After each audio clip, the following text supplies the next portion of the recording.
Jeff Horn, the new WO World Welterweight Champion, who is kind enough to join me right here in studio in person on the Rich Eisen Show. Good to see you, champ. How are you? I'm good, thanks. Your right eye is still bloody from the fight. I still got I've still got that blood inside my eye. So yeah, it doesn't hurt though. Anything else? No, that's it. That's about it, huh? So you heard what Teddy Atlas had to say, and I'm sure you've heard what so many others had to say. You've even gone back and forth with them on social media. What do you say to those who believe that you did not win that fight against Manny Pacquiao a couple weeks ago?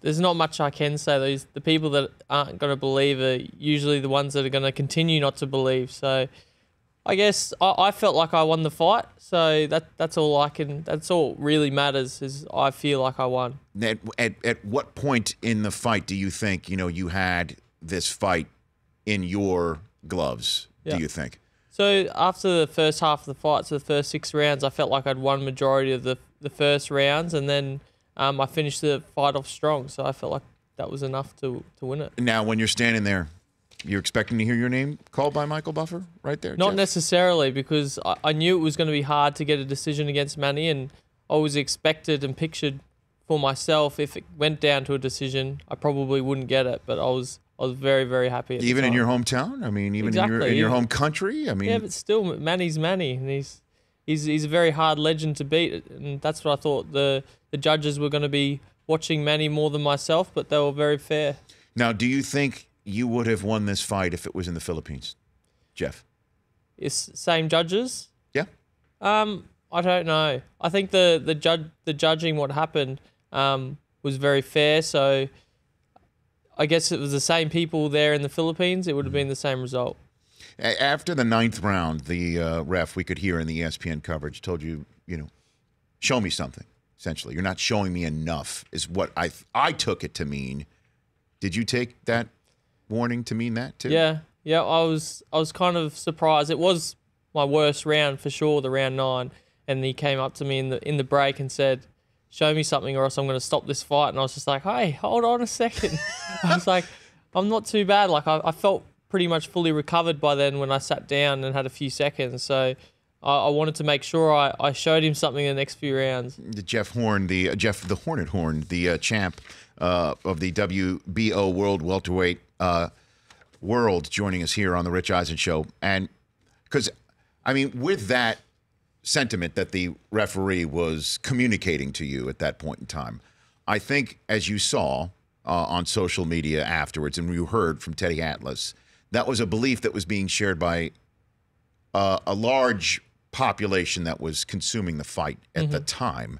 So how do you square all of that with the fact that you have the belt and there was enough folks who thought something else? Yeah. Jeff? Well, I guess it was the hardest round for me in that fight was round 9, and I guess it's the best comeback story there could be in a boxing match where the person that got knocked down or got knocked around a bit in one round that had a bad round come back and win the fight. Well, now you, after the independent review results were revealed, you put them on your, I believe it was Facebook and other social media accounts, and there was a group of individuals that you targeted to see in particular. May I read this list? Yes. Okay. Are you aware of this, Chris Brockman, of this list? Are you aware of this list? I'm not. Here are the folks you specifically targeted: Samuel L. Jackson, okay, Kobe Bryant, Stephen A. Smith, Teddy Atlas, and Aaron Rodgers. Why that famous quintet, Jeff? Well, I guess those few people were ones that thought I'd lost the fight, so it was just for their information. This is what the scores actually were. Did any of them respond? No. Not that I know of, anyway. But how about the fact that you're looking down at your responses, and Kobe Bryant is saying this stuff about you? Yeah, look. Just for instance, he's pretty well-renowned. Sam Jackson. Yeah. I don't know. I guess there were many fans, so they didn't know anything about me, and they saw that round 9 and they saw a bit of the fight, and they didn't think that I'd won it. Right. Are you a fan of Sam Jackson's work? Yeah.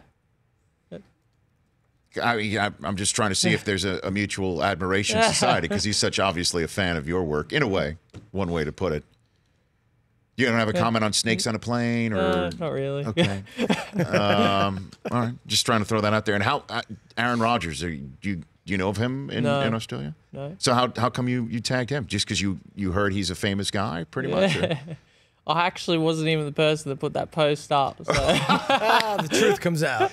See, now that's an honest answer. Who's the one? That was my team. Someone from my management team. Okay. Put it up. Because Stephen A. Smith, that doesn't really crack the Brisbane. No. See, they know this stuff. I don't. Okay. So now let's just quickly talk with Jeff the Hornet Horn here on the Rich Eisen Show. How did you get started in this whole crazy mixed up boxing world, Jeff? Look, I went to school, got into some fights at school, got picked on a fair bit. Came out of it second best, a majority of those. So I thought coming out of school, it would be a lot worse if I ended up getting picked on or beat up. So I was like, I've got to learn how to defend myself here, and that's what drew me to the boxing gym. And that's when you started getting in there and starting to figure out how to defend yourself. Exactly. So, but when did you start to think I could do this professionally? Well, I walked into the gym at 18 years old, and that probably took about a year or so before I actually thought, well, my trainer recognized, he goes, I think you've got what it takes to get to the Olympics in about 4 years' time and be a world champion one day. And I was really wanting to do professional sport as a living. And he knew that, and I was tossing up between playing rugby league and boxing. He goes, you've got to give this a crack. And there I did, and had my first fight at 20 years old. And then you did make it to the Olympics, right? Yeah. You were in London at the London Games. And so what is it like getting in the ring with Manny Pacquiao?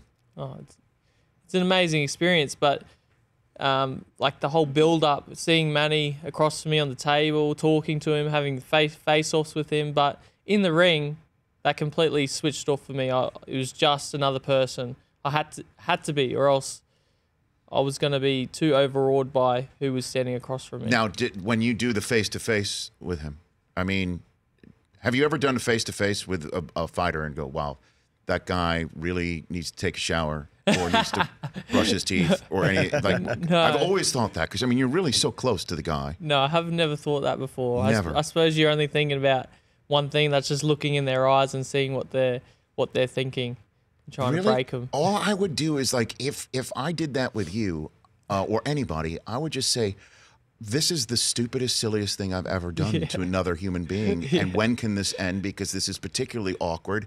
I don't want to blink because, you know, I don't want this guy to think that I'm a blinker. I mean, honestly, maybe I don't have what it takes on that front. No, it does feel like that a bit. And when I did that with Manny Pacquiao for the first time, I couldn't help but smile. I just could not. I could not believe I was staring Manny Pacquiao in the face. So I was like, this is actually going to happen. This is actually going to happen because we saw McGregor and Mayweather yesterday. And if you were traveling, you saw any of that craziness that went down yesterday.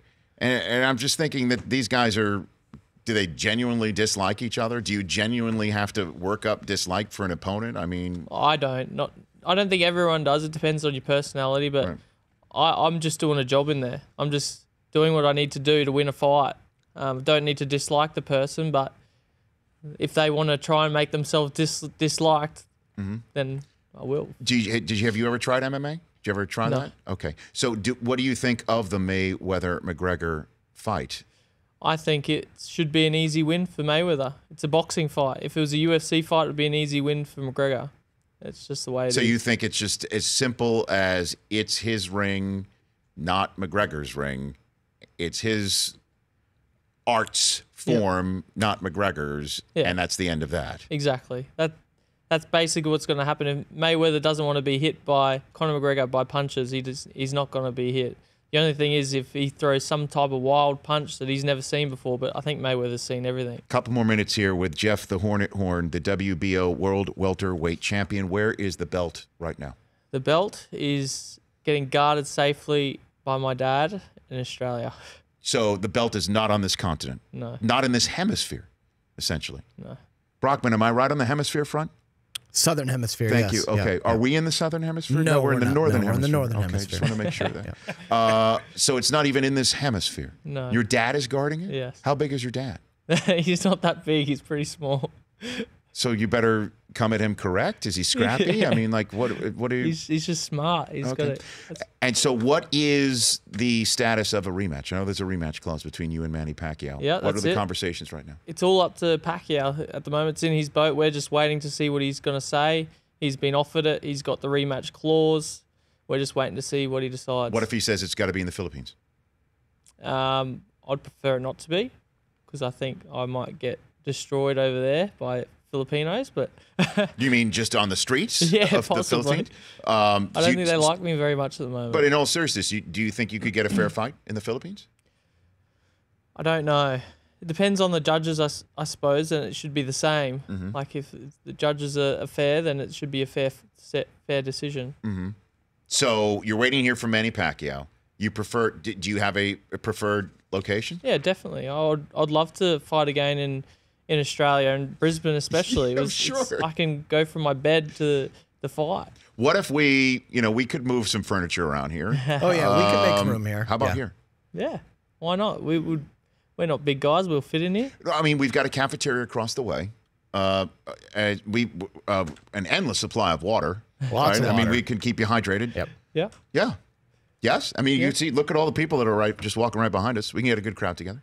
Sweet. In. Okay. Call the. I don't like even it. know the Let's authorities. I talk like to it. them. Like they're WB really. well, the Juco WBO events and top probably. rank. Say that again. Juco events and top rank. Get Okay. on to them. Okay. Yeah. There they go. Those are, and then the governing body. We'll see if they answer the phone when they call us here. Are you going to the ESPYs? Yes. Okay. Can't wait. Okay. Who are you going to meet? I don't know. Who are you looking forward to seeing? I don't even know. What if you but run into Kobe Bryant?